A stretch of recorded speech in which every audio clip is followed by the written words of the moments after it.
Welcome everyone to Loud and Proud Orlando. It's Monday, June the 12th, 8:36 p.m. Thank you so much for being live with us.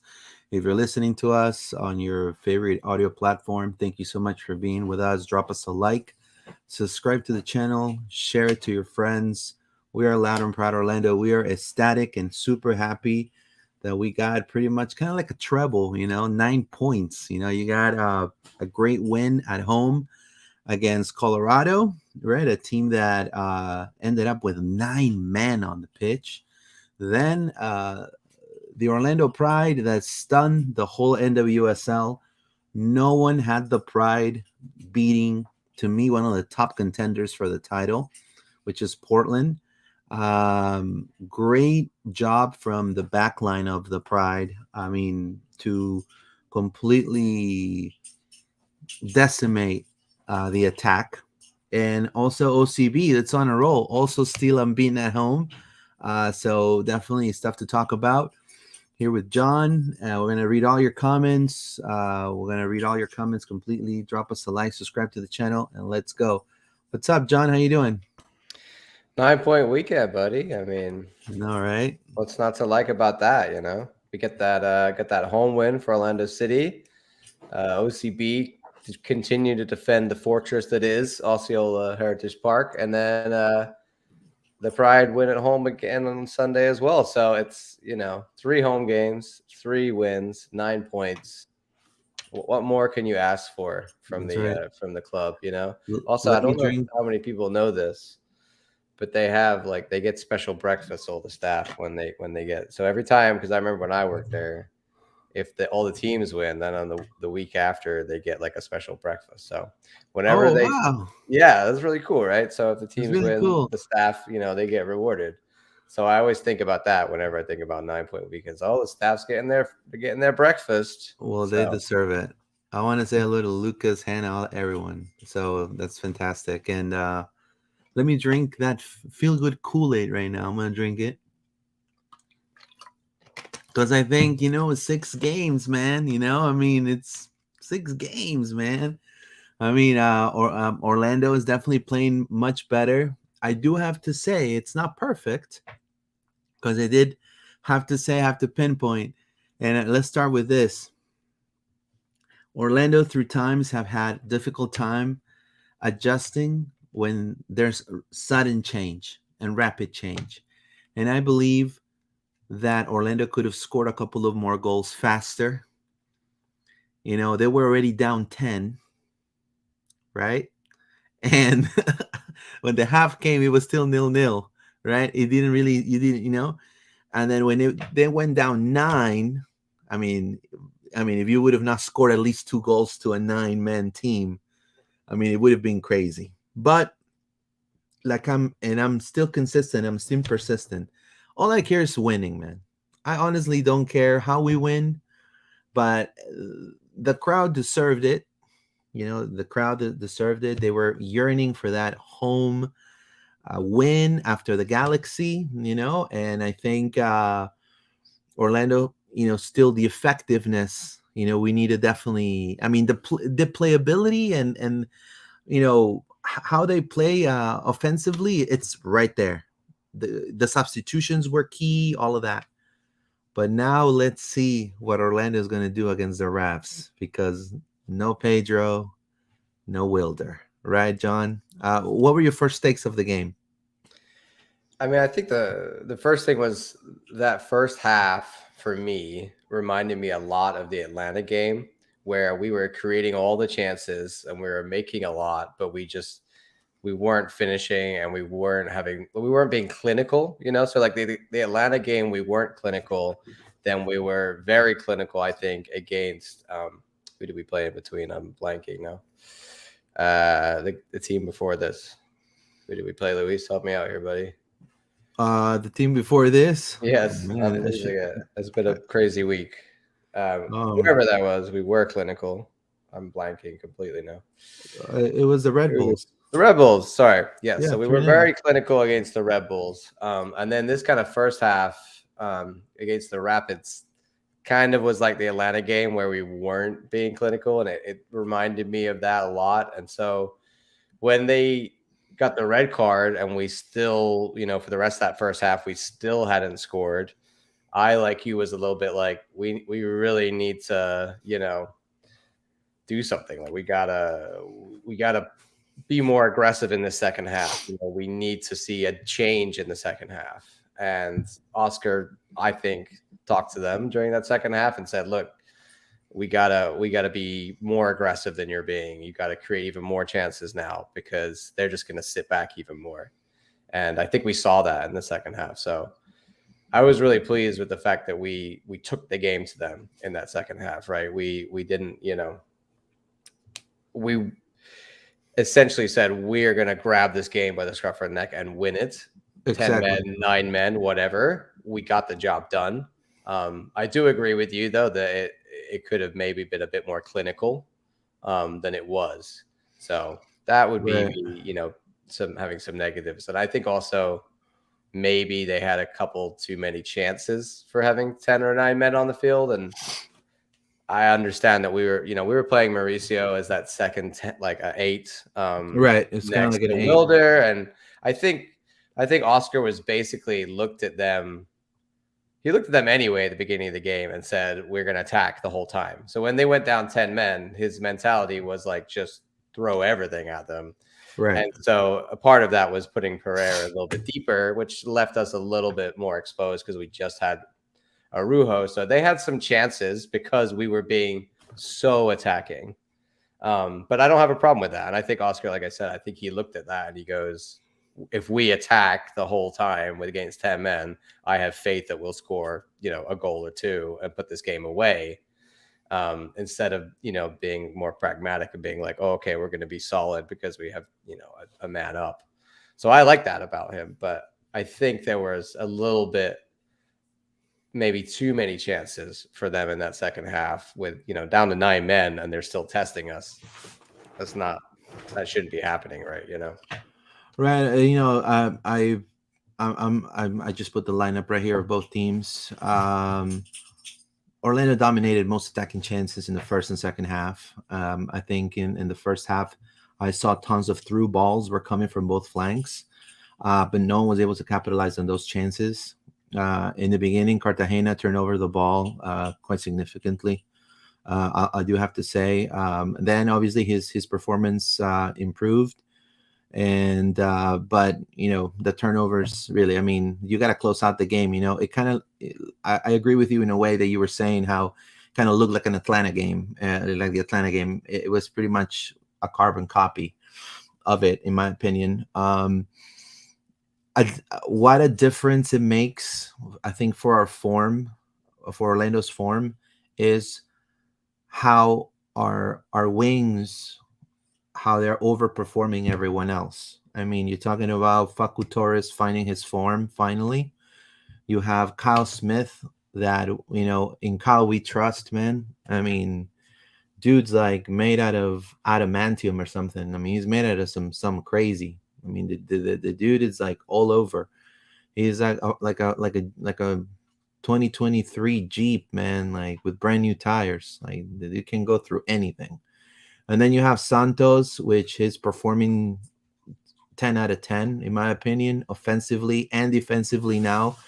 And he's developed this connection with Ivan Angulo, and he's pretty much one of the best players in the team right now. So the our strengths are the wings, and we were throwing balls and throwing balls and throwing balls, but I guess also with a little bit of merit of Colorado's back line, Cara wasn't able to didn't get any balls, in my opinion. So Orlando was able to Cara had this header. I don't know if you remember. There was a header, then it went wide, and then after that, Colorado just kept themselves very compact, and then Angulo just went off. I don't know. I mean, an amazing game, another amazing game by Ivan Angulo. He's definitely being like the best player in the team right now. I don't know, what are your thoughts regarding Ivan Angulo, John? I mean, yeah, he's just he causes so many problems with his pace and his dribbling. And like you said, with Santos, they've learned how to do that. You know, one of you goes up and the other one like drops into the space. Like he's got that perfect situation where he'll cut inside and Santos will come over with the overlap, and he'll then look to see if Santos is overlapping and pass it back. And then he'll make a run in front of Santos. Like here, he would make a run all the way to the byline, pick up the ball. You remember that one? And he crossed it back in front of goal. So he's doing all of these different things. And it's not as one dimensional it was before. You know, we were talking about how he just would put his head down and dribble straight. And like, you know, now we're seeing lots of different things that he can do when he's getting into those positions. He's using his brain to say, I'm going to either pick a pass or I'm going to make the cross or I'm going to shoot myself. And I think that he's coming on leaps and bounds. And that left hand side for this game was so dangerous for us. Like most of the attacks came in there, partly because of the way we're playing. Like Kyle Smith is playing as like what you would call an inverted fullback, essentially, or inverted wingback. So Right. he's kind of stepping inside and helping Arujo or Cartagena covering that defensive midfield position. But even in this game, he was going even further. He was like almost an attacking midfielder at times in that central position. And because of that, that allows Santos to go even further up the left wing. And Santos is putting in some great balls. And I think that's where I would disagree with you a little bit on Kara. I think that in this game there was multiple chances for him, and I think he needs to be a little bit more dynamic in the box. Like he needs to go and attack the ball when it's coming across, because there was multiple crosses that kind of seemed to go to nobody. And I don't think that they were bad balls. I just think that they're putting the ball in the right place, but Carr is just not where he should be, or he's not attacking the ball. He's being a bit too stationary, if that makes sense. Um, Yeah. I just think in this game, like he missed a couple headers. There was a really bad first touch he had in the box where he just let the ball completely bounce off his foot. Um, and if you look back on FootMob, you know, at the last three games, the Atlanta game, Carr has got a 6.3. The Red Bulls game, he's got a 6.6. This game, he's got a 6.6. Whereas the three games before that, the Inter Miami game, he's got an 8.4. The New York game, he's got a 7.6 and a 7.8. So I think that these last three games haven't been as impressive from Kara as those previous three. So I think, you know, there might be an argument to say that it's time to drop him and bring in Duncan. You know, I don't know if that's going to happen or not, but if it wasn't our DP striker, and this is the way I would ask you, like if it wasn't our DP striker and he hadn't scored in three games, and you have another informed striker, you would in my opinion, you would immediately make that Yeah, switch. definitely.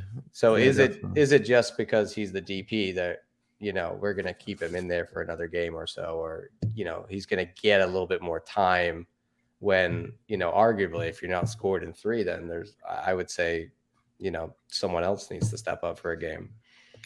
And then I will say, Colorado had some chances as well, which is it was surprising, especially in the first half.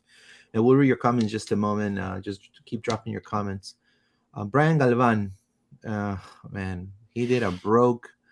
I mean, he did a like a big boot, like Kane, like in WWE, like broke kicked Wilder Cartagena. Now I got I got completely sold when I saw Cartagena. I saw the foot up and then Cartagena dropping. I was like, yo, he broke his ribs.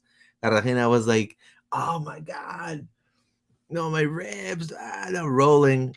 No, I ate it up. I ate it up completely. Now, then I find out later on that he was completely fine. No, he was like, because I asked a question to Oscar in the post press conference, like, Oscar, how's Wilder? Because we saw that kick, then we saw Wilder playing until the end of the game, right? And then we saw that he was subbed. Martin came in, right? And then Rodrigo came in for Antonio Carlos. So I'm like, maybe he's injured, like, and because obviously he's about to fly into a plane to Korea. He's right now in Korea right now with Galese to play against Korea and Japan. I'm like, yo, he's injured. And so I asked Oscar, I was like, hey, is he okay? And he said, no, it was a tactical change. So with Wilder, what he wanted was less defense, more offense, right? Let's put Martin right there to be the disruptor, right? And then when it came to AC, he wanted to protect them because of yellow cards. Even though he knows, and this is the first exclusive here, I'm sure you guys know, AC won't play against New England because of yellow card accumulation. But that would Now, just be one game. Whereas we if one he game if now. he'd got a red Right. card, we would have Exactly. suffered against Colorado, and he'd be out 2 games. So Exactly. And those were the reasons. But then after that, I mean, the floodgates opened for Orlando. It was all Orlando. Orlando could have had a couple more chances, but again, I take the win. It was a fantastic win. It's a beautiful tifo, I will have to say, for the 49 souls that went up. that was a really nice moment. I Yeah, think it everybody was a very around the nice moment. stadium really Yeah, appreciated that, and it yeah. was it was cool to see a different kind of tifo. It's like I was like, oh, what's it gonna be? No, And it's it was really cool, amazing. made out of all the Yeah, flags. I just think it's yeah, and then the smoke, the different yeah. The colors. I mean, it supporters was did the rainbow smoke. yeah, it was very nice. And then here you got the Facu Torres goal that came. I mean, the league didn't give him an own goal, but it was kind of an own goal, right? But it's this typical cutback right in the middle, trying to find that shot, and happy for Facundo Torres and his now when he goes away with international duty, and that's Ramiro Ojeda, right? A well deserved. Finally, right? I think he was very static of scoring against Colorado. Everybody was happy for him, as you can tell right there. Everyone's hugging. Everyone is I like, kind of got like Big Brother vibes. The way he like ran to Faku was like, yeah, like, oh, thanks, bro. Like gave him a big hug, and he was smiling. We haven't seen Enrique much at all, really. Recently. So for him to come on and score, I think hopefully means he's going to get some more minutes in these games coming up. Like he'll get a bit more time off the bench. a full 90 for Mauricio Pereira, right? He's definitely in better shape. Didn't Uh, they bring uh, him off right at the end? yeah, right at the end Yeah. When because he came off the right 84th minute. 84th, yeah, Yeah. almost a full 90. But then history in the making, right? I think we're all gonna say we're very proud of Granados. Alejandro Granados. He came in and I mean, talk about this kid, right? He comes in, had a fantastic U17 with Spain, and he made his professional debut against Colorado. Um, you know, he watches the show apparently, so very happy if he's hearing this, man. Congratulations, you're gonna get very far. And people in the team were all happy for him. Like in the post press conference, everybody was saying, we know Alejandro, we know he does sparring with us, he trains with us. We're so happy for him. This is the beginning of his footballer career, pretty much, and we just couldn't be any more proud. I believe he's gonna get more minutes. Hopefully, I, I mean, I think him being brought on here was a preparation for yeah, him, because we're going to be losing Faku, right? So I right, think Ojeda's probably going to be starting, most likely, right? Which yeah, means then, he's not coming off the bench, and guys like Enrique and Granados are the guys that would come off the bench. So to be honest, I was amazed when he got called up for the Spanish youth team, because I was like, Spain looked outside of Europe to find this exactly. guy and went, oh, wait a minute, there's a guy over in Orlando who's Spanish who can play. Let's go find him. I would like to see the stats on how many players in the youth Spanish setup don't play in Spain. Probably not very many. I imagine very few. So the fact that he's been headhunted like that to go play for the youth team is incredible. And I think that clearly, he's got a massive potential. I'm kind of intrigued to see what kind of a midfielder he is. I think he's is he primarily a winger? Is he a 10? Is he an 8? Right? Like we don't really. I haven't really Right. seen enough of him to say where he. I think he's more of a winger, right? He's maybe like an Ojeda type player. What do you think? Yeah, yeah. I think he could play probably in the middle and probably one of the wings. More of like an offensive midfielder. Yeah, But I mean, he has. I mean, you could look at his build. Like, I mean, for 17, look at his legs, bro. yeah. No, he's I mean, I it's mean, great to see him, and I think everybody was just like super proud to have such a yeah. young player come on who's got And it reminded me of what Philly did a lot like a couple seasons ago when they were just eh, playing all those 16, 17-year-olds all the time. So exactly, we're and it on was, that path with the academy. I'm loving that if that's the case. and then it was Philly at some point, and then now also New England Revolution's about to do that too, Yeah. and we're doing that too. So, We had the and academy. We've always had the yeah, academy in OCB. It's just that pathway wasn't always there, whereas now it seems more obvious, right? what I love about this kid, outside of obviously he's a great player, is his personality on the pitch. He comes in, triple C's, cool, calm, and collected, and then he goes for a shot from distance. That's the first thing he does, right? No fear in his eyes. Then I think he goes into a little like, I think one of the Colorado players like fouled him, and then he gets up, and then the Colorado guy tries to like talk to him, and then he responds. Like, I like that kind of stuff. Like, he's not afraid for being 17, talking back to Bassett or Lewis or Acosta, those guys, like, or Rosenberry, right? Just, it's cool. Like, I think that shows that's the reason why he was in the national team, right? He's not afraid. So happy for him for sure. It was a historic moment, and it was just a cherry on the cake of a overall good performance. Attendance was 18,711 people. We were, compared to the other teams in the MLS, a little data here. We were eighth. Sporting KC and Chicago were up, were past us. Real Salt Lake, 20,301. Real Salt Lake, you know, It wasn't our greatest attendance this right? game, I got to say. Beer, And beer, I'm not beer sure there why is that like two is, but percent. maybe it's just because we're playing Colorado and nobody cares about Colorado. Maybe that's what it is. And then, from my understanding, when there is no football season, everybody drives to the refs game. Apparently, that's what it is. New England is second in attendance. We're gonna be talking about New England in a few minutes, but New England, and then obviously Atlanta United, 42,539 Atlanta fans. So, um, super, couldn't be any more proud about the team. A little bit of more data regarding the game. Ramiro Enriquez scored his first goal as a Lion on the night. Facundo Torres scored his fifth goal of the season, team high. Also tying in team lead for all competitions with Erjan Kara, so he already caught up with Kara. Also, it was the 100th appearance of Pedro Galese, right? And that's another thing, right? I think Orlando, it's good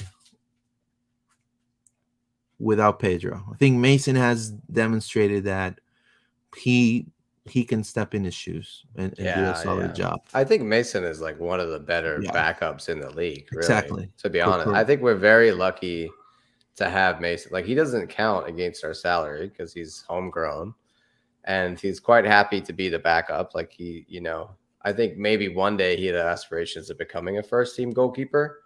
And I always hope that for backup goalkeepers. Like, no one wants to be the backup their entire life, right? And I think of the last couple seasons, Mace has really shown that he could potentially be a starter at some other teams, maybe, or at least get those opportunities. So I'm happy to keep him around. I'm just worried that one day he might want to go be the starter somewhere. Yep. And let's read some comments. Miss Francis, I want to say hello to Miss Francis. I'm still optimistic. Rome wasn't built in a day. Once the boys gain more confidence, the goals will come. There you go. Thank you, Miss Francis. I Appreciate think it. we're all very optimistic now. I think a month ago, Yeah. a lot of us were not optimistic. Hey, I was pretty doom and gloom a month ago. And You gotta believe. Yeah, I'm yeah. not everything is going to be smooth sailing. Like that's never, the case. I'm gonna drink But the feel good Kool Aid. right, but I think we're in a much better place. And coming into these three games coming up, which are tough games, if we'd be on a losing streak right now, it would be, it would be really bad, like really bad. So Uh, I'm just happy that things are on the up and 2 wins in a so row. That's the first time that's happened this season, which is not a great thing to be this far into the season and only just get 2 wins. But it kind of unequivocally shows that we're moving in the right direction. Things are starting to click. We're getting better results. We are defensively solid. I think that's the biggest thing for me, right? Like we could always score goals, but we're back to being as solid as we were under Oscar, which is great. And we're attacking as well. So it's a blend, right? I think he's learned, like he's changed yeah, his tactics. We said this a month ago. yeah, We yeah. said Oscar has And he to admitted it too. adapt. Yeah, he said he has to He adapt. said Like he he has needs to to. listen better, right? Right. He had to change what he'd been doing for years. And I see in these last 5 or 6 games a very different mindset from the boys. Like it's much more attacking. And I think that is overall a big positive. But also we haven't become defensively weak with being more attacking. Exactly. And we're closing down games. Like Yeah, we're shutting I stuff was down, which we yeah, like wouldn't we're do for a long time. exactly. We you know even though the cards changed the game, I feel like, and yeah, maybe they took a little while to score the goals. I mean, that lack of sharpness that happened earlier in the first half, let's say, with you win, obviously. I mean, now you're gonna play, in my opinion, high level competition, and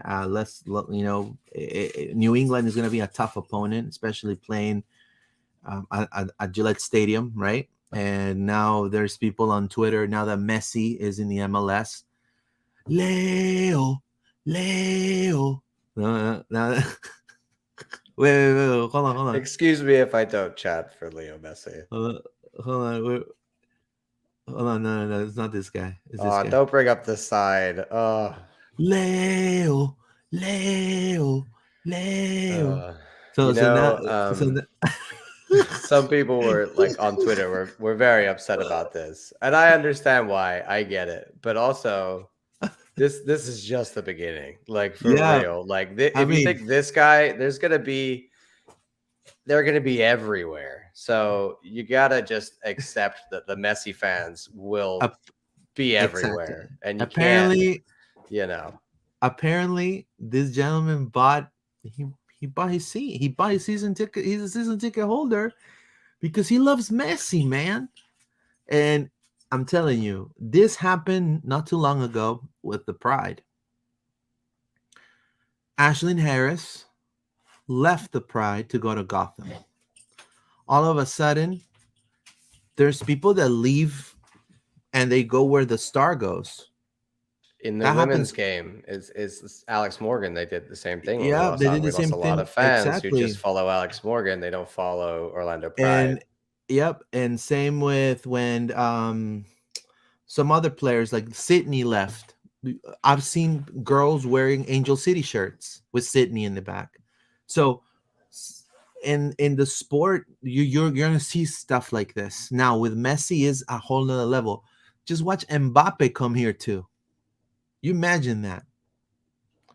I mean, he wants to leave PSG as well. Exactly. I Yeah. think he's got a few more years in Europe before I'll he needs say to come to MLS. I'll say Orlando made a bid. Come on. Vamos Orlando. No, I'm just joking. I mean, it'll be amazing though. You imagine he's like, oh yeah, I love Disney, and I love the quaps in the at Epcot. They're my favorite. Man, I will laugh so hard. I'll be like, man, we got Mbappe, man. No, I'm just kidding. Or even Neymar. Neymar can come, you know? To be honest with you, I think Neymar would be one that actually kind Yeah, of suits us, having our history with exactly. Kaká and the Brazilians that we have here, and our connections with Brazil that we've had in the past. And I forget, like, he's 32 now, right? So I still think of Neymar as like 18-year-old starlet, but the guy is done. Like Yeah. he's at that point also now where He has he's like two looking and movies thinking, now. where yeah, I think all of these guys are going to go to Saudi Arabia, dude. I'm not kidding. I think No, I if think you name, if it isn't apart from Messi, name an older Neymar. player. He's going to he's going to Saudi Arabia. That money that Neymar. they're offering is just insane. Like no one can compete with that. And if you care about money, then they win every time, right? I mean, look at Benzema, right? Like Yeah, it's an and not only example of that, what's happening. have you heard what Al Ittihad is doing with the team that Benzema went to? No, what are They they doing? they just got Kante. Yeah, because he was released. Yeah. I mean, this is the thing. If you get guys on freeze that are on, he was probably on what, 250,000 pounds a week at Chelsea, maybe more. And they're offering him like a billion a year or something insane. Who knows? But it's way more than they're I'll offered in take the it. Premier I'll take League, it. Thank you. right? So if you're in that age range and you want to just go make a paycheck and see out your career, then they're just going to sweep up everybody in that zone, right? Like the Neymars and the Benzemas, anybody who's sort of done with their big club and is in their early Now, 30s and ready to go just make bank for the rest of their career. no, I'll be honest with you. I like the move of Messi into the MLS personally. I think it's going to bring a whole level of competition. And I do believe, if I am a conspiracy theorist, a professional conspiracy theorist, I believe the MLS is going to do something to maybe not raise the number of DPs, but maybe lower some restrictions here and there for 2024. Because, the 2026 World Cup's coming up, and I think the whole Messi thing, Orlando's going to want to get a big name player now, and I think I Orlando, don't, I in a don't know if way, we need to though. I well, personally think that the league is moving past this. I think right.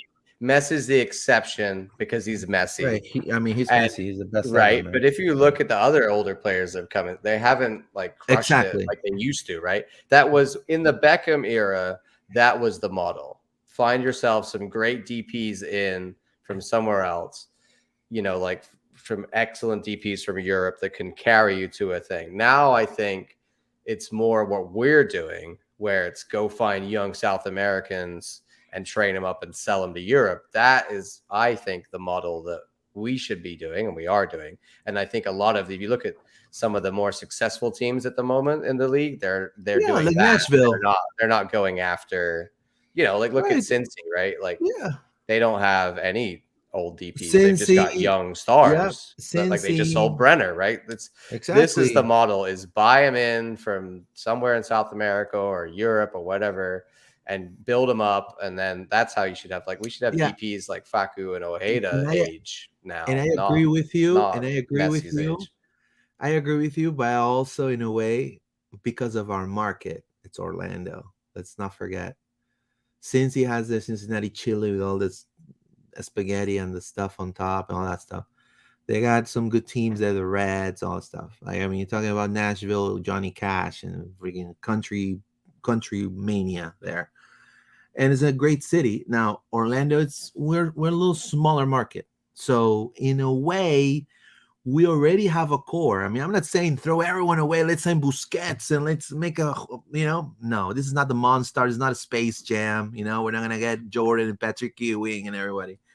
What I'm trying to say is Miami is not going to be able to do what you're seeing other people say, that Busquets and Suarez. I mean, they don't have, what I mean? There are restrictions. Bruce Arena explained it very well, which we'll put the video in just a moment. But Yeah, I feel Orlando may look, if let's say Orlando has already their core, they have their youth, right? They only need, I mean, look, they brought Nani. And Nani really, in a way, was not really a name player. When he was in Man United, when he was in Man United, he was a number two or number three. Let's be honest, right? And Yeah. and then Kaká, you would say he was a number one, right? But we were in diapers in the league around that time. Right now, we're in a good, like you said, I agree with you that we have a core. We should not be. Our model is great. I think the way the front office has been doing the signings is great, but I think the fans, and so to draw, we may need, let's say, bring a Neymar. Just one, just bring one Neymar guy, put him with Facu, with Ojeda. Neymar's been to many World Cups. I Like, can you know I what I'm can see saying? Neymar being the one I would do that for, Right, because he suits our team so much, right? And because of the history with Kaká and everything. That's why I say him. And like, really, if they were to sell Kara and we signed Neymar, would anybody be upset that Kara got sold? No, not really. I mean, that's the thing. You gotta either buy these guys down or you gotta sell them.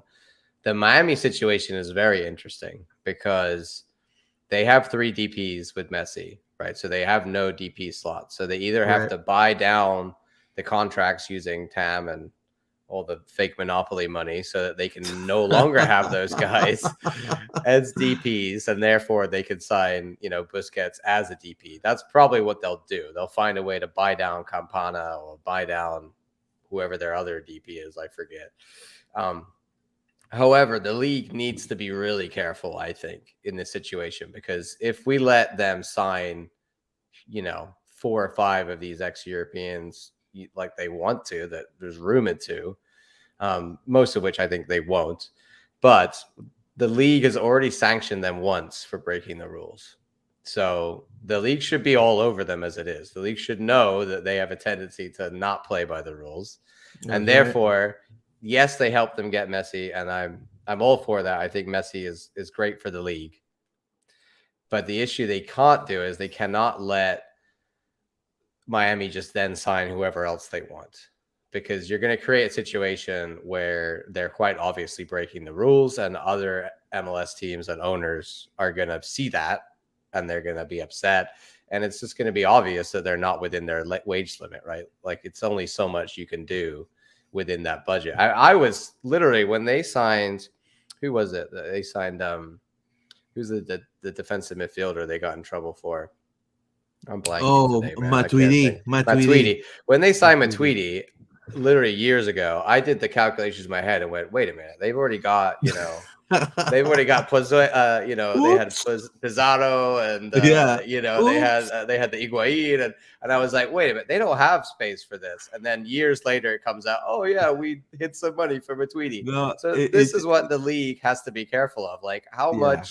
how much is Inter Miami going to try and get away with? And the league needs to make sure that, yes, I get it. You want to bring in players to play around Messi, to make the most of Messi, because that squad right now is Right. garbage. There's nothing. There's no one for Yeah. him to play with, And really. and Like, the Messi's playing with a bunch of chumps. So I understand that, but like I said, they have to be careful because they're in danger of ruining things, by allowing them to just do whatever they want. And I yeah, think this is what I you're talking about, is right. opening it up so the Inter Miami are able to do that, and everybody else is able to do that. Exactly. And I think in a way you're right. I mean, yes, it will downplay our academies because some of these players will get less chances. But something's got to give at some point. Yeah, I It think has to the it has to come league, to a happy medium. it's at So, that point. Like, right. this mess, like everyone's talking about Beckham, how that signified a massive change It in the was a league. massive change. This is the same thing with Leo Messi, right? So Exactly. it's a huge shift forward. There's going to be a lot of players that go, okay, I'm going to consider MLS because Messi went there, but we can't sign those with our current restrictions. So if the league wants to benefit from Messi attracting better players, then they got to open it up a little bit. You know what I mean? Look at Like, this picture. most of the biggest teams are maxed out. There you go. Neymar in Orlando City jersey. There we go. It's already happening. It's happening, guys. I think PSG will not Breaking let him news. go. They're losing Messi and Mbappe. If they lose Neymar, like, they're just done. Like, they've No, lost their no. 3 best players in one transfer window. 2 of them to And MLS. That would be it'll be brutal. right. It'll be a great, friendship a friendship derby, or I mean, instead of the Sunshine Derby becomes the love fest between Neymar and Yeah. Messi, right? But I'm just saying, I just feel like it is a good change, but I agree with you in a way that we should not just revert, right? I think no. this league has gone. I mean, the progress. I mean, every player I talk to, like the Ojedas, the Facus, the Gaston Gonzalez that I've talked to, I had the pleasure of speaking to, and their families as well, outside the press conferences. Um, they said, "Hey, man, don't sleep on the MLS. The level of play and the speed, it's way better than what we have down south. Like it's a Yeah. whole level. Like it's costing us to adapt faster. We thought it was going to be easier, but it's not, right? And that's with the And we want squad it to be that that we way, have. right? Right. So imagine trying to adapt with Inter Miami squad, right? Like, Exactly. And and now, obviously Messi is Messi, so I don't think he's going to have trouble adapting to MLS. right? I think he'll learn it pretty quick. But the thing is, the rest of that team around him, you know, Yeah. And now the pressure that they have to yeah, truly, like the pressure that yeah, they have to truly win, I, like, and now competition in the East. I mean, you talk the Rabs, Philly, that already has a system, Nashville, Orlando, Cincinnati. Like yeah. it's ain't tough. I mean, It's gonna be this tough. is the challenge. Are More they tough going to for them. get good enough to make use of Messi in the time that he's there? That's the question. Correct. And part of that is a big squad overhaul. Part of that is probably getting in Tata Martino that, looks very Yeah, I likely heard like about he's that. going to be the guy, He's which not a good. makes He's not a sense good because coach to me. I'm gonna no, say it. He's but not a good he coach to me. coached Messi. I think that's what it is, right? Yeah, he's his So friend, personal and he friend. coached Joseph Martinez, obviously Atlanta. So I think he ticks a lot of boxes for them. He might not be the best choice, but regardless, the team isn't there around him. And I think it's really interesting because Messi, he's been at Barca for a very long time. Then he was at PSG for a very long time, playing in Argentina as well during that time. So he's only played with top level clubs and top level players around him like 90% of his career, probably 100% of his career, Now you he's know. gonna play. So Now now he's he's gonna going to play play with a bunch of scrubs in a scrub stadium. with the Like, Andre Yedling, yeah, like and what does that mean for Messi? Is he going to be and in looking front of at an auto everyone shop. like he's going to be standing there pointing at the floor being like, "Why didn't you pass me the ball?" Like I feel like there's going to be a lot of those moments of he expects them to be able to do stuff that they can't do, And not you only that, know? he. I mean, if you have his car, he can tune it across the street of the stadium. You Well, can yeah. tune it. You can change your rims. You can clean it. There are shops right there. You can fix your brakes, and then you can go to the stadium. Imagine that. Like For sure. I mean, I think yeah. that's the only thing that sucks. Is Messi came and he signed, and I understand like everyone's like, "Oh, you're bitter because there are rivals," and it's No, like no, no, no. I'm that's not not bitter. even it. I'm happy for them. It's because he signed for the worst team in the league. Like it's almost embarrassing to me to think that Messi is going to play at that stadium for Well, real. he Like said that he stadium is not worthy. It's not good enough for Lionel Messi to play. Let's be honest. and I mean he's a cornerstone of that club now. So everything's gonna move around him. Now this is where we're gonna be seeing the future, right? The teams, and I hope Orlando is part of that club. The teams that already have a core, young core, developing players, but then adding, because we're a small market and we have to say it right. We're a small market. One little star here and there. I mean, maybe on the Nani-esque star. I'm not saying like world top level like Neymar, but somebody like maybe Paulo Guerrero. I don't know. I know he's too old, but let's say somebody like maybe Bo, right? Gabriel Bo from New England. Somebody like that. Yeah.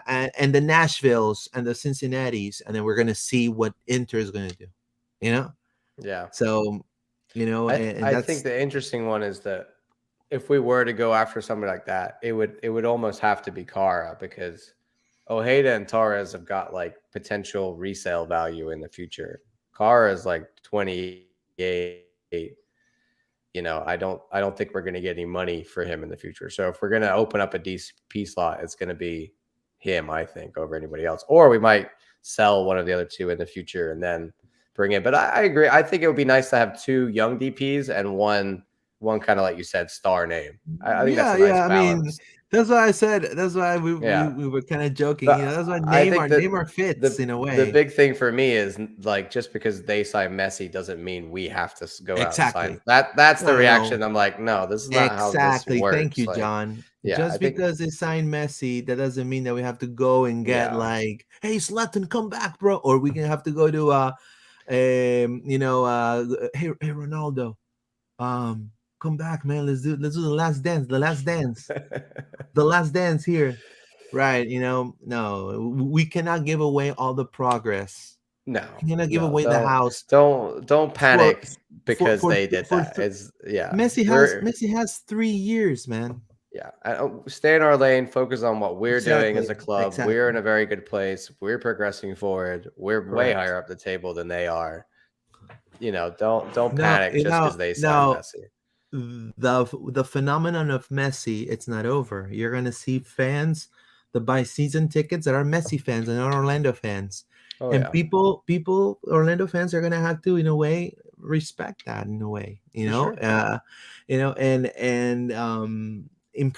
I'm saying an example because I'm in another podcast, and they're all telling me, "Hey, get me a jersey, man.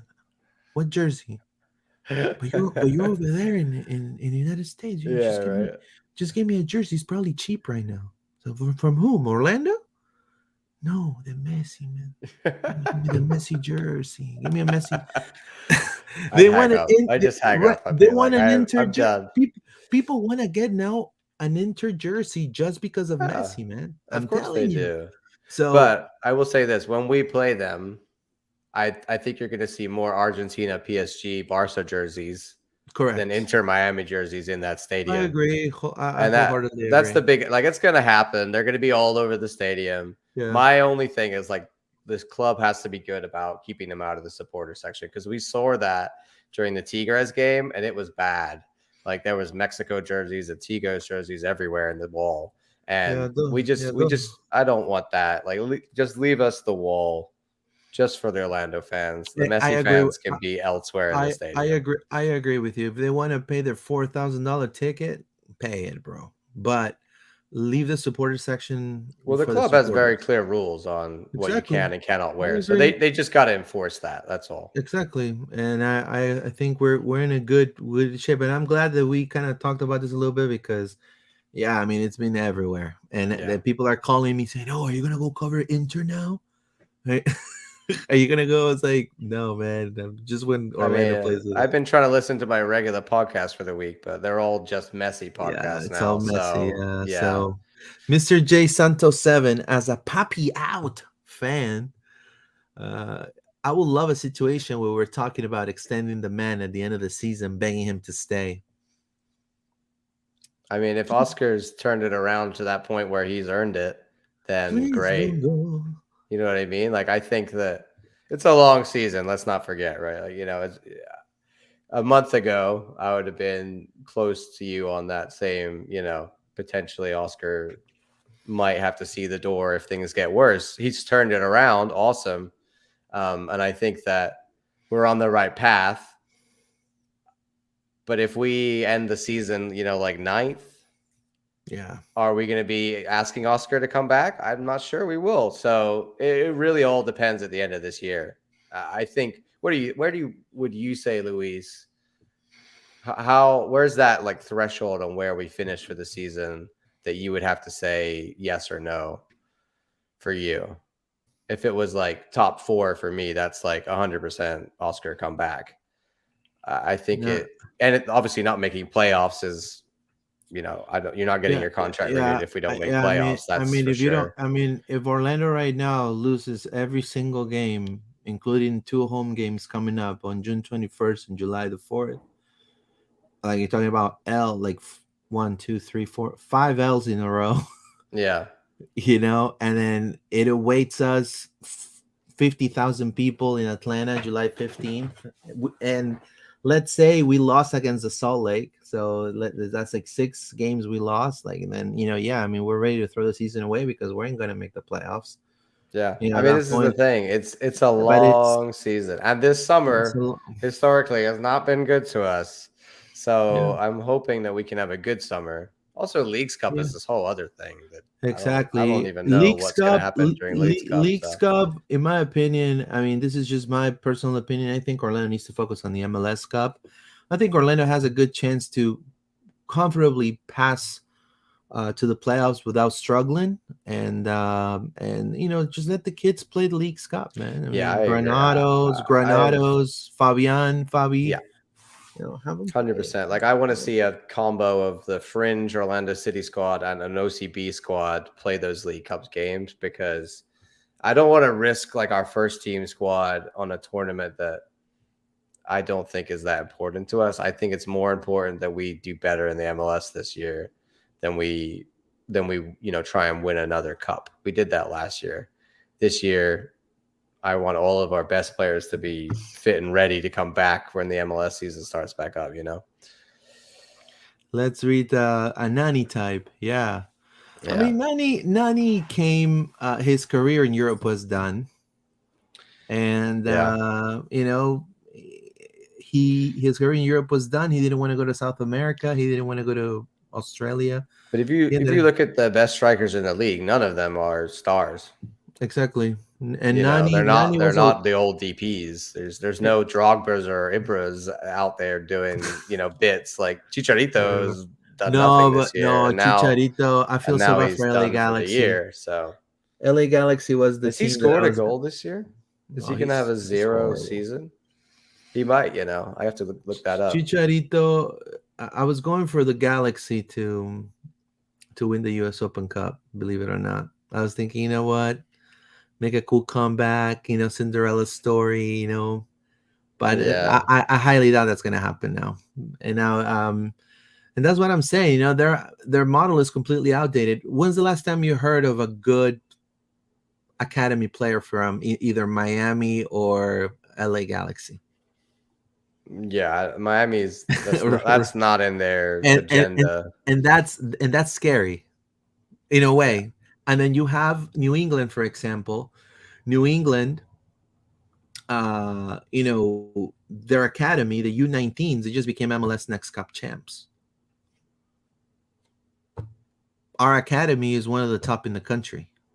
So, I mean, there's things, there's ways of doing the right thing, and I feel like we should not focus on this dude right here, on Messi. No. But on the other note, we're gonna focus on New England coming up, and Yeah. I want to congratulate Facundo Torres for being in the team of the week for sure. Raul Ruiz, the Peruvian, two Peruvians actually, Raul Ruiz and Miguel Trauco. They're both traveled to Korea.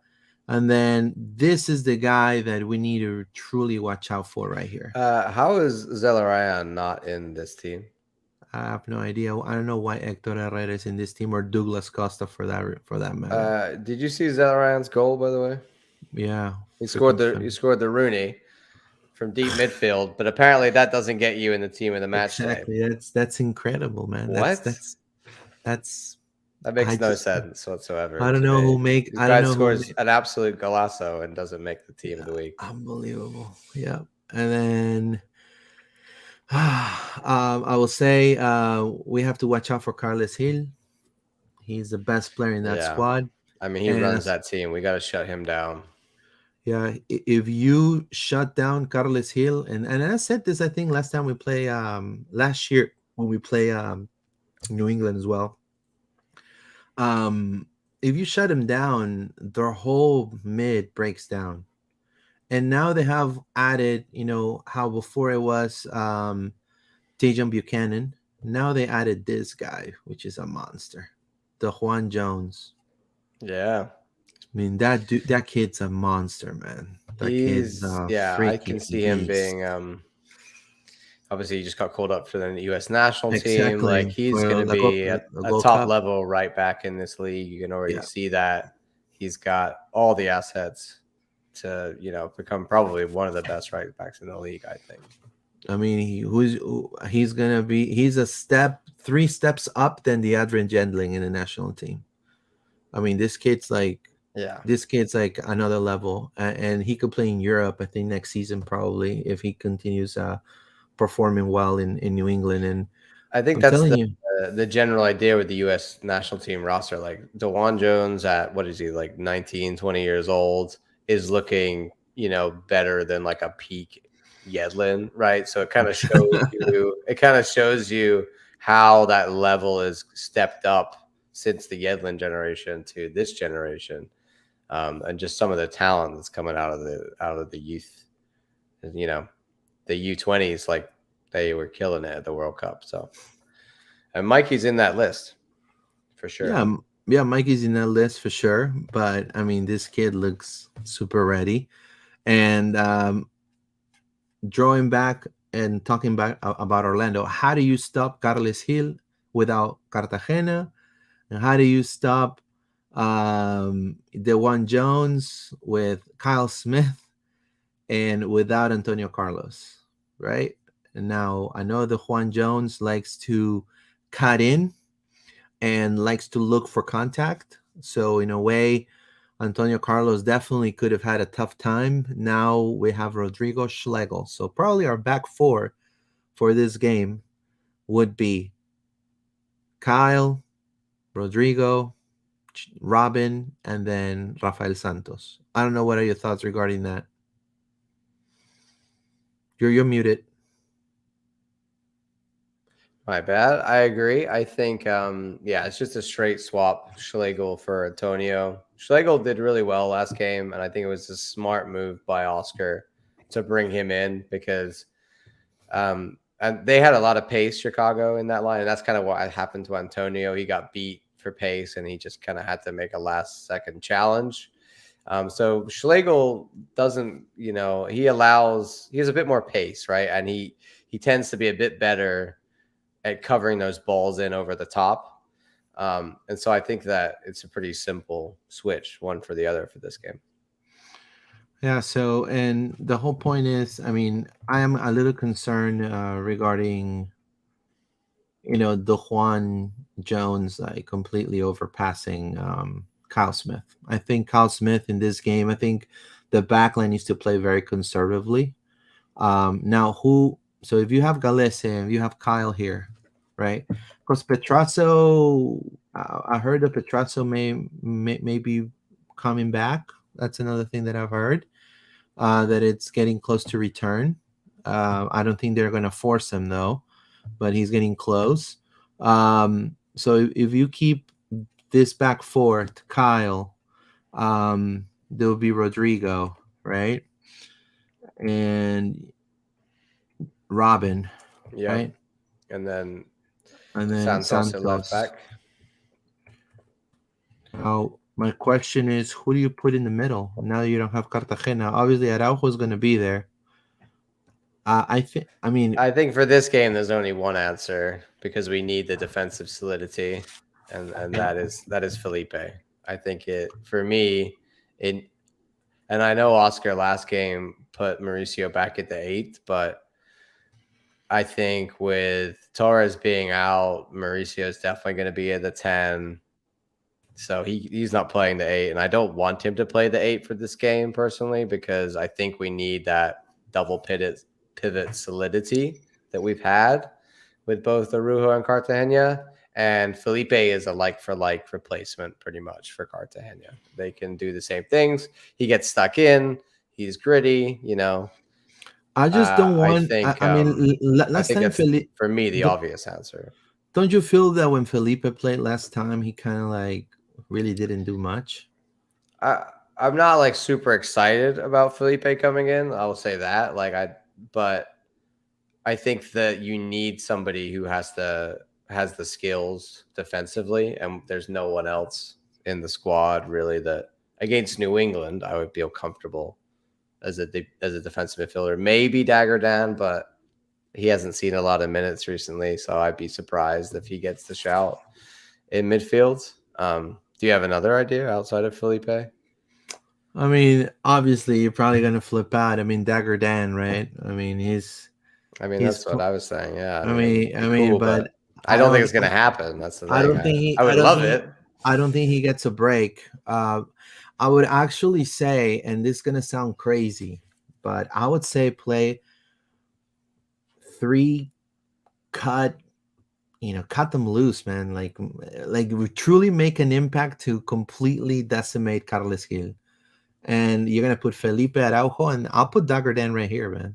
Like you call me crazy, but I mean, uh, I think you could play like a four I three mean, three for this and game. and and Yeah, he could be more, you know what I mean? He can go back, maybe yeah, no, kind of like this, and play with no 10, which in a way it's better for us because we're gonna have Angulo here, right? So we're not gonna lose Angulo, and then in my opinion on the right has to be Martin Ojeda, right? And then right up front, again, if you're looking at making the most defensively because you have such dynamic midfielder in the dynamic mid that's scoring a lot of goals and it's like almost at the top of the league. I would say that, Duncan. That's just my opinion because Duncan can yeah, come back defensively. So let's say yeah. Felipe, let's say has a brain fart. I know that sounds kind of rude, but let's say during the game one of these players have a brain fart. We've seen Duncan go back and try to get the ball and then go in transition. And instead of him going by himself on the in transition, he goes and looks to the sides. And who you got on the sides? A guy who's red hot, like is Ivan Angulo, and another guy that probably wants to take Faku's spot. So, like it's a win-win in my opinion. So Yeah, I know I that. I agree. I think in that scenario, I think Arujo would be the one deepest. I think. Yeah, yeah, I sure. think of the three, but there is an argument to say that we should play a single pivot, right? We should play just one true defensive midfielder who's just staying on Carlos Gil, just because he's going to be playing that central attacking midfield role, and you just have one guy there. It kind of lines up nicer than a double pivot. But again, defensively, I think we need to have a lot of hardworking players on the field for this one. We need to be Exactly. tracking back. We can't have too many luxury players.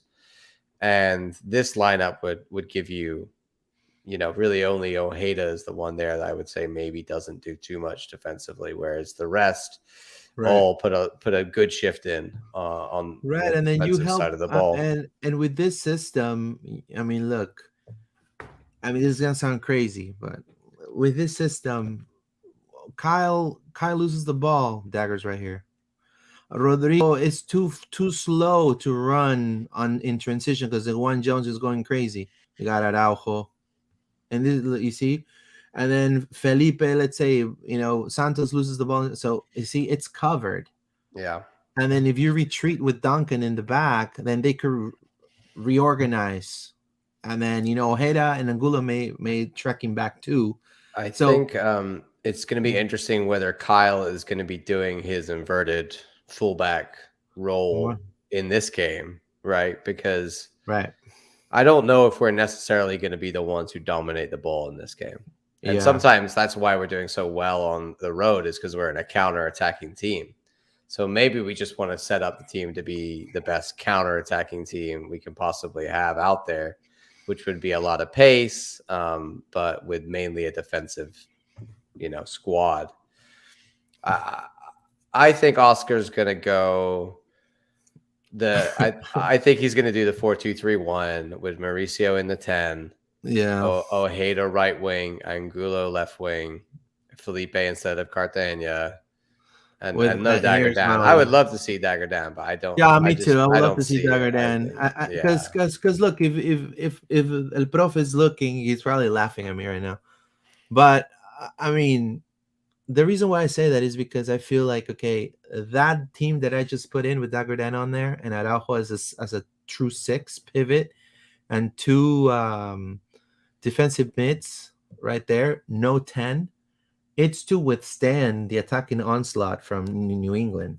And yeah. then eventually they're gonna get tired, and then that's when you start making your changes, and And a then lot of the you get time, you get a fresh urgent, you get a fresh Mauri, right? And I'd rather have a fresh Mauricio, that is able to definitely get the grasp. I mean, we saw Mauricio and the whole mid last game against Colorado, in my opinion, overpassing the ball. I mean, they were playing tiki taka like the whole like it seemed like, and I think so that's the thing. Away from home, we don't need to be so we don't possession based. We exactly. don't need to like have Mauricio in there to run the plays around. We just need to get the ball and essentially get it straight to the wingers, get it to Angulo and Ojeda, let them run, or let Duncan go in over the top or Carr or whatever.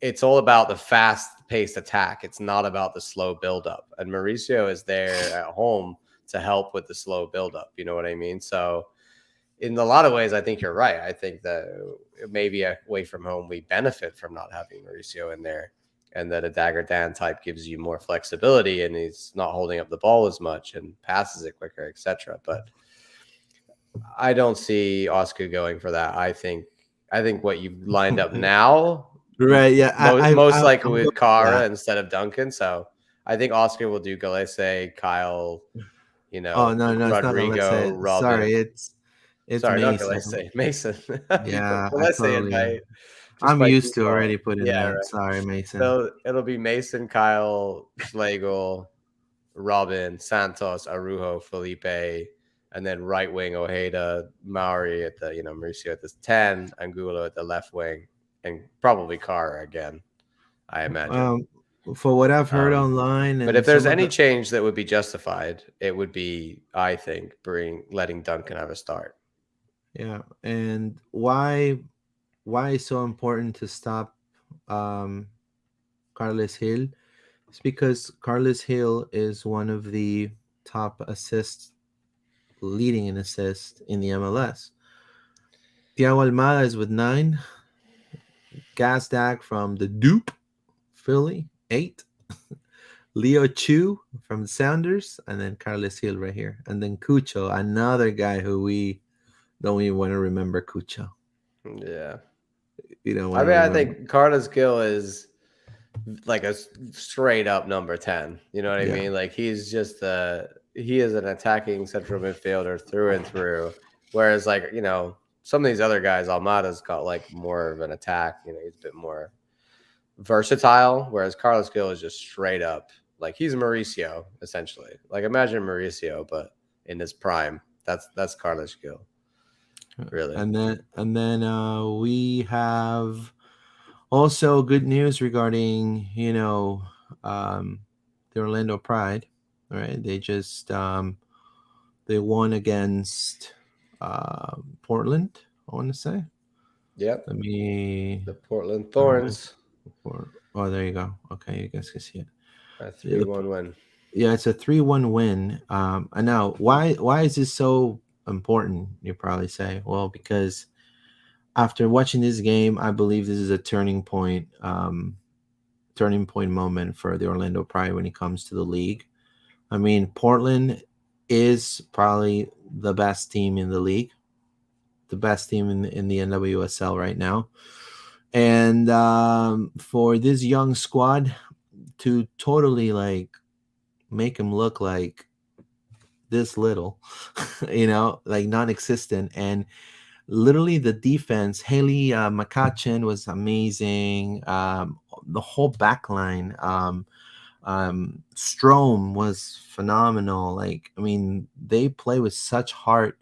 And then obviously the best player on the pitch, Adriana, with that golazo from freaking a free kick. I wish we could have. Have we had a free kick goal so far this season, John? I don't think so. Not for Orlando City. Not for Orlando City. No, We right? have for OCB Yeah, earlier in the for us. season, and there was one this weekend. You see, look, so everyone right here, she's just pacing and then hits it perfectly. Perfect shot. It was the beginning of many, my opinion. I think Adriana was unstoppable in this game. Um, no one could stop her, and it showed. Great hustle for Ali Watt as well. Again, Adriana, here you go. Look at that pace right there. Cut, goal. That's a Faku goal right there. Yeah.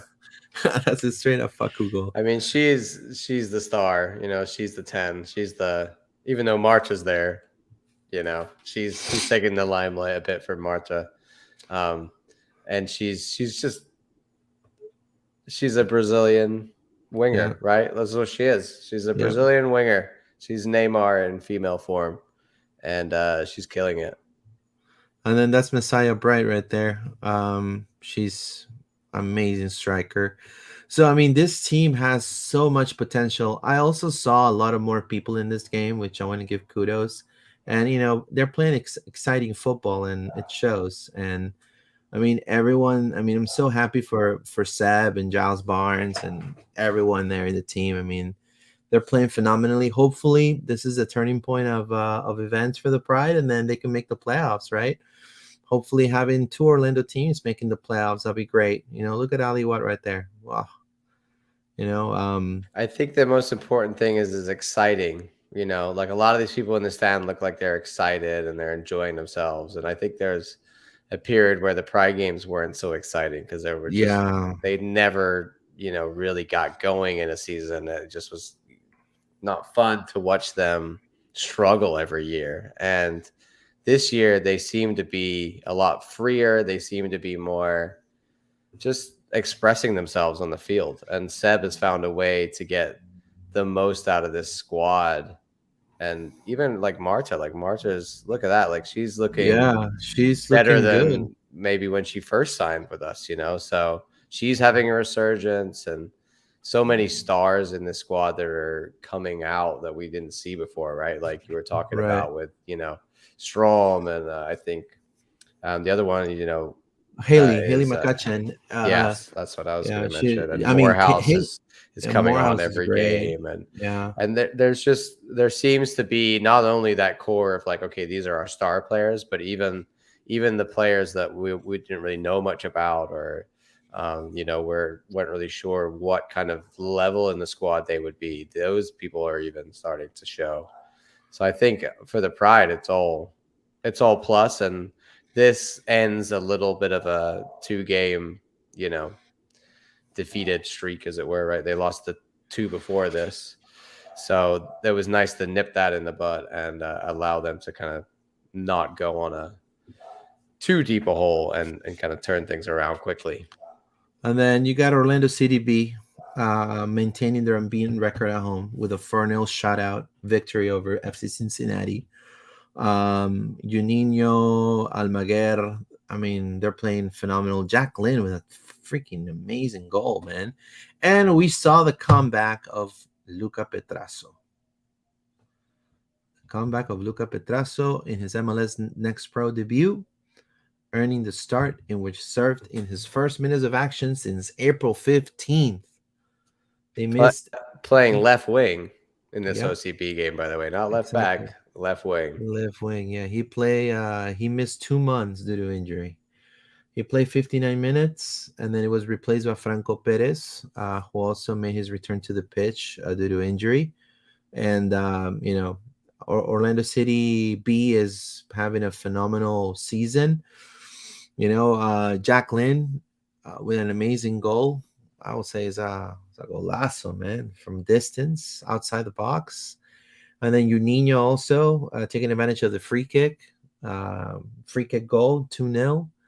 Then Shaq Mohammed with an assist by Luca. So take notes on that. Assist by Luca, 3-0. And then Imanol Almaguer, 4-0. Orlando I'm glad you said that last name because I struggle with Almaguer. I Almaguer. can't. That's a hard Yeah, one. Almaguer, I yeah. can't roll my R's, so I struggle. I struggle with some of the Spanish I names. I need to see hopefully I would love to see Shaq in the first team at some point. Juninho for sure. I think Juninho is an exciting player. I think I don't know Jacqueline what. should be getting some Yeah, chances. I mean, that goal yeah, was like that phenomenal. was classy. That was okay. You're gonna give me this much space. I'll just bury it in the top corner. You know, W- they could blend OCB and Orlando City and play that squad a mix of 50-50 I in would at the love League that. Cup. I at would the love League's that. Cup. I think Jack Lynn, I think Shaq Mohammed, I think, Abdi Salim, Yeah, Alex Freeman. But even that, like, Taylor. Sorry, these are the guys Thomas who, Williams. Thomas Williams. yeah, these are the guys who were signed, and we thought maybe they'd be somewhat Orlando City minutes, but mainly just OCB. But even the guys that are just pure OCB players, some of them have been having real breakout seasons, like, Juninho and, Moises Tablante and Otero's, maybe he should get some minutes in the League's Cup, right? So I think the exciting thing is OCB is bursting with talents, and it's just a case of which of these guys do we give chances to and when. But we've got a whole bunch of options. Like, there's so much talent there that it's almost, some of these guys are not going to get chances who arguably should get chances, right? And I think that's great. And years gone past, we didn't necessarily see that from OCB, and this year they are, arguably one of the best teams. Like, they won this week the MLS Pro Team of the Match Day. I didn't even know this was a thing, by the way. But there's a Team of the Match Day, and OCB win it. And there's a whole article about on MLS Next Pro about how good how this win was. And I just think OCB are in this league. They're like a top team in this league, and that shows that a lot of them are pushing the envelope, ready to become real players for Orlando City.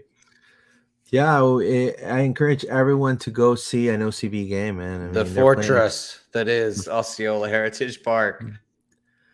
Yeah, I mean, it'll be great. Now, what happens if they make it to the final? Like, you imagine, you imagine, Kara playing the nine No, if they with make it to the final, we got to get like the entire place sold out, and we gotta yeah, sell it out for the OCB sell it game out, for yeah, sure. Even if and they make like the playoffs, we should do a big push to yeah, get a lot of people out there for that game, because I think that's the sad part is when I see these celebrations, it's like it's not quite the way they would celebrate Orlando City game with all the crowd, right? They kind of, you can tell that they're celebrating, but there's, not a huge crowd there. And it kind of is like, we want these guys to experience the feeling they're going to get when they play for the first team. Then we should pack out the stadium for one of these games. And if they're going to be on a run and make the playoffs, then that would be awesome if we did that.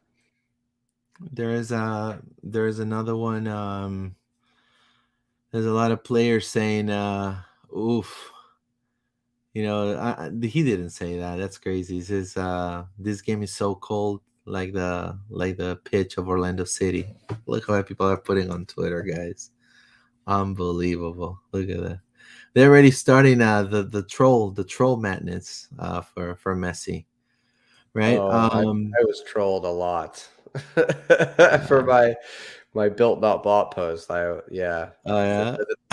the Inter Messi fans did not like Oh, that. the bill, but it's true. I mean, Orlando has history behind, and people are gonna say, "Oh, but you got the Aztecs," right? Well, I mean, I But think it it's is a people whole don't different realize level.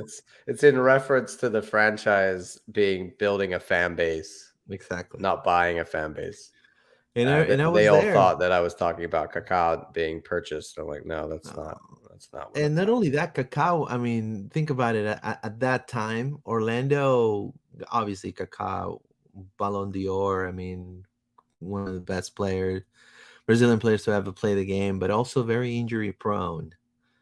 And you have to also say, um, his kind of his it was his last dance for Kaká. He knew that after Orlando, that was it.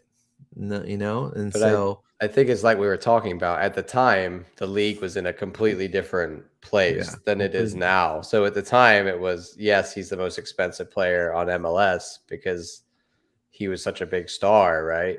And now it kind of puts you in perspective where if someone to go out and sign a player like Kaká in the modern world, like in the modern era, it wouldn't be as big a splash as it was for us at the time. Does that make sense?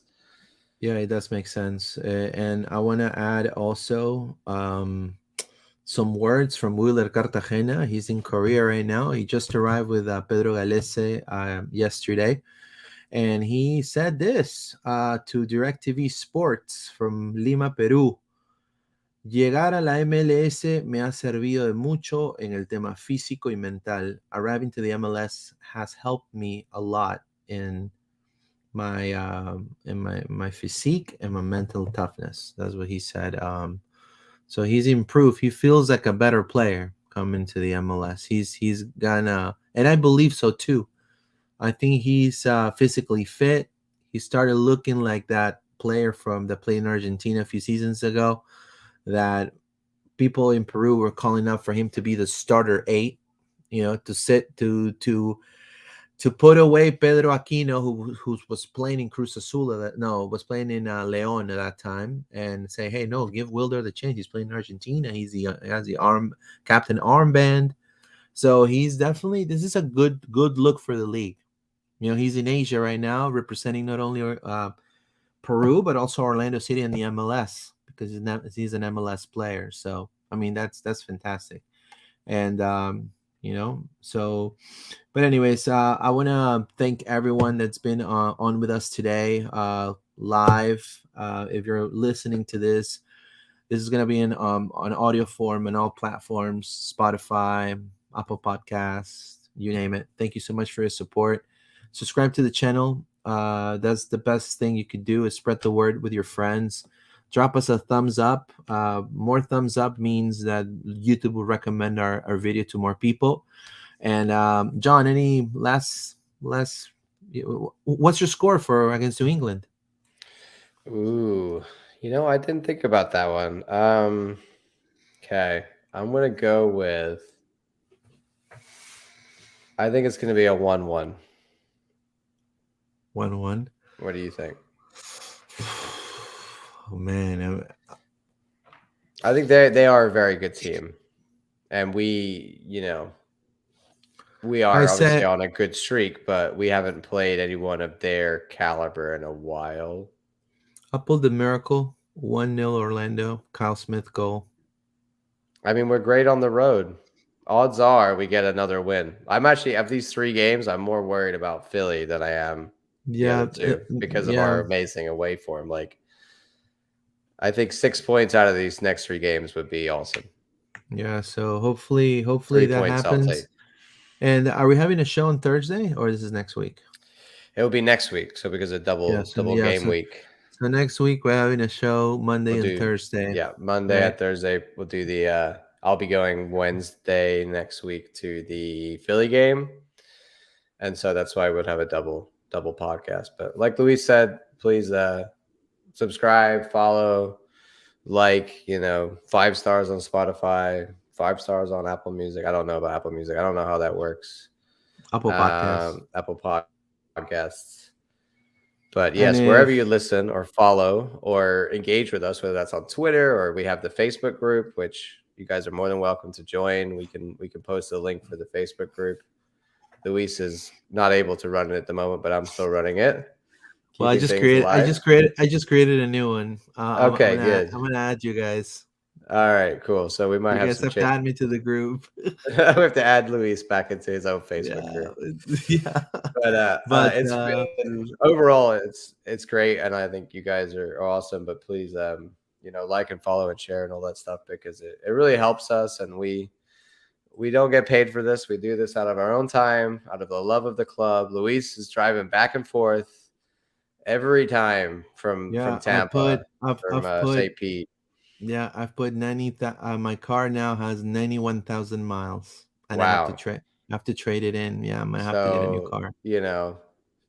throw a like up there just for Luis driving back and forth The and all the press conference that he's going to, and he's getting yeah, you I guys still have some to put awesome. We've yeah, got some awesome press conference footage. I still have to put I have to get a new camera. My Yep. camera broke, but I have to get I have to now get a new car and possibly, fix the whole thing on my Oh from for the no, yeah for the disaster. yeah, it's gonna be crazy. But either way, um, we're positive. I think Orlando definitely could pull it through. I want to also add by closing and saying, "What a happy Father's Day." because it's this Sunday coming up. To you, John, I know you're not a dad, but you may be a dog dad. I am a So dog dad. That is yeah, true, and I have a um, dad. yeah, and you have a dad. So happy birthday to your dad too, Yeah. and yeah, and happy birthday, happy Father's Day to your. You're like, yeah, happy birthday. No, but to all the dads, happy Father's Day. Enjoy time with the fam, and vamos Orlando. Let's win it. Have a good one, Vamos guys. Orlando. Take care.